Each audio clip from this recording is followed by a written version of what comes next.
In this video, we'll focus on adjusting the old photo's overall brightness and contrast using a curves adjustment layer. So in the previous video, we focused on adjusting the man in the hat here in the center of the photo. So just toggling the visibility of that man in hat group once again, just making that comparison. Basically, we're trying to bring him closer to the current tonal state of the image. And so having done that, I'm now ready to apply another curves adjustment layer to the entire image. So just making another global pass over the entire photo, because there are some areas that I feel like are still a little bit too washed out. And so if you look over in the layers panel, we have a new group which I've created in between videos entitled Global Curves. So with that group selected, click on your adjustment layer button at the bottom of the layers panel and choose Curves. I'll click on this button here, which basically recalculates that histogram to make it a little bit more accurate for what we're working with here. And so I'm going to use this tool here again, which we've seen before. It's really handy. Again, if you hover over anywhere on the image, your cursor, of course, is changed into an eyedropper. And as you hover over the image, you can see basically where that part of the image is represented on the graph. So right in here, these two individuals, these two women, they still appear a little bit too washed out. We could probably push the contrast to be a little bit more so we can see their facial features a bit more. You can't really see a lot of the folds in the clothing that they're wearing. And so if I hover right about here, you can kind of see where that's represented on the graph. So somewhere between the white point and a midtone. And so I'll just click and then just drag up just a little bit there. And so right now I'm not really looking at the other parts of the image, just kind of focusing on this general area right here. And then I can always come back over here to the graph, to our curves, and just adjust this curve by dragging this point maybe over just a little bit more, kind of pushing that just a little bit further, making some of these details just a little bit darker, some of those values just a little bit darker, those mid-tone values. Now, granted, what's happened is some other parts of the image are becoming too dark, especially right in here, I'm noticing. And so we could kind of hover kind of in this general area of the photo, kind of anywhere underneath the bar area, and we could just kind of click and pull that down. You can see how that point on the curves graph there is closer to the black point. So that's looking a lot better.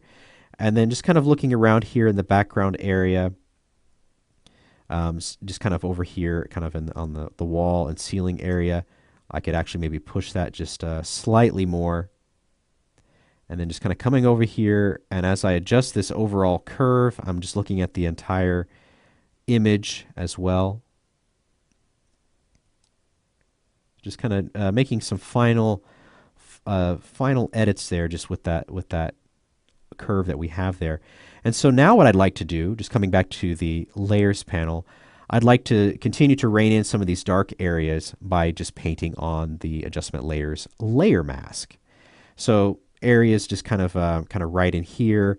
I see kind of right under kind of this table right here. It looks a little bit too dark, and maybe up in here I could probably pull that down in some parts just a little bit.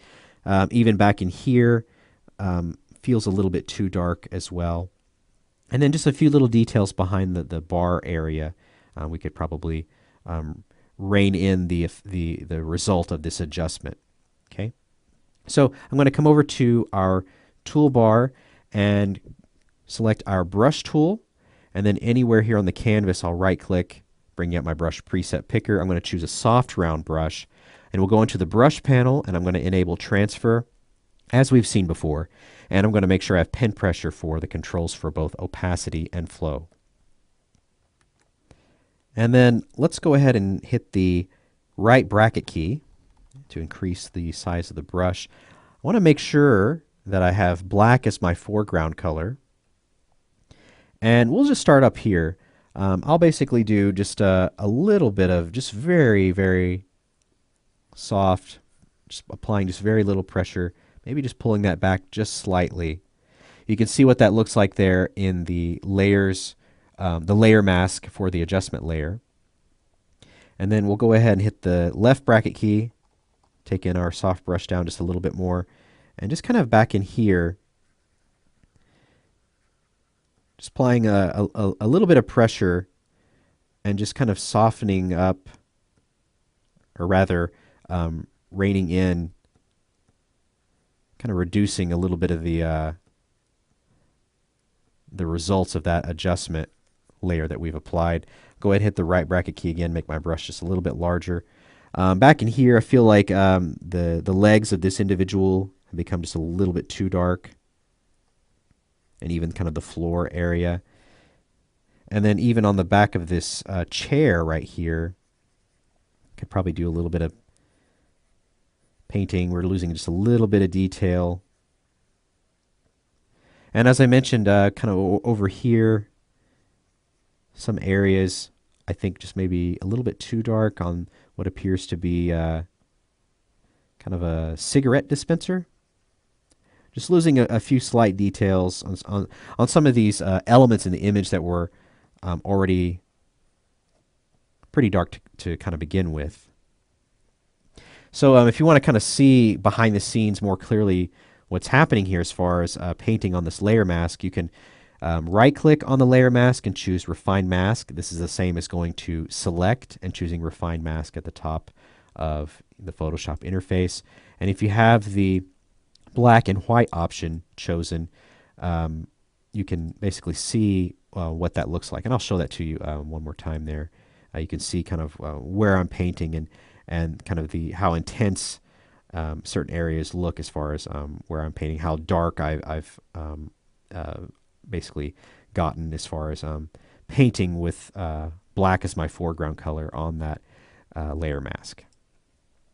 So from this point on, I'm really just kind of just looking at a few areas that I think I need to just kind of rein in just a little bit with the layer mask for this adjustment layer. Eventually, we will go over another technique where we can do a little bit of dodging and burning to continue kind of adjusting a few of these different areas in regards to brightness and contrast. Just another method that I think you'll find really useful. Now, as we wrap up this video, I just want to zoom in here and point out that that banding, those artifacts that we see on the man in the hat, are a little bit more obvious now as a result of adding another curves adjustment layer. As I mentioned in the previous video, we started to see that appear on the man in the hat when we were using a curves adjustment on him. And really that's because we had very little data to work with. And so it's just going to be a lot more obvious when we start to really push those tones. And so in the next module, we'll go through a process where we can start to kind of rein that in a little bit, make it a little bit smoother and less have less artifacting there, kind of reduce that banding that we see, so that it kind of fits in a little bit better with the rest of the image. It's not going to be absolutely perfectly consistent. Again, we just didn't have as much data to work with there, but all things considered, we've made a dramatic improvement, bringing back a lot of detail on this part of the photo especially. So one more time, we'll just make a comparison here just to kind of see where we've come just with applying this most recent curves adjustment and even the adjustment layer, curves adjustment layer for the man in the hat. So stay tuned for the following module where we're going to begin the process of really healing different elements in this image, additional blemishes that we see. We're going to come back and eventually revisit kind of these ghosted areas, these remnants of the pen markings, for example. So stay tuned for those videos.